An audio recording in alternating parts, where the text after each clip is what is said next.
এইমাত্র পাওয়া তথ্য উপাত্ত অনুযায়ী মির্জা আব্বাস ঢাকা ৮ আসনের যে মির্জা আব্বাস মহিলা কলেজ, এই কলেজে যে ৩টি কেন্দ্র রয়েছে, ৩টি কেন্দ্রে বিপুল ভোটেই মোটামুটি নাসিরউদ্দিন পাটোয়ারি থেকে এগিয়ে রয়েছে।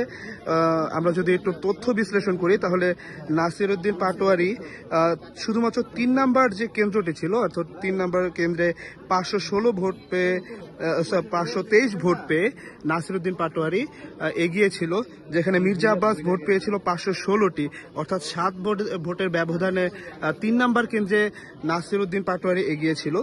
১ নাম্বার কেন্দ্রে মির্জা আব্বাস ৮৯৯টি ভোট পেয়ে প্রথম স্থানে ছিল, যেখানে নাসিরউদ্দিন পাটোয়ারির টোটাল ভোট ছিল ৫৬৩টি, এবং ২ নাম্বার যে কেন্দ্রটি ছিল সেই কেন্দ্রে মির্জা আব্বাস টোটাল ভোট পেয়েছে ৬২৭টি এবং নাসিরউদ্দিন পাটোয়ারি মোট ভোট পেয়েছে ৫২৮টি।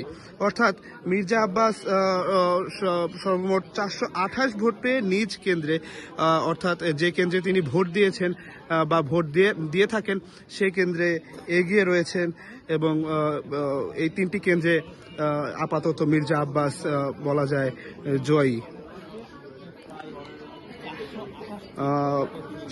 শাহজাহানপুর মির্জা আব্বাস মহিলা কলেজ থেকে বলছিলাম আমি, আলিফ ইমরান রাফিন, যুগান্তর।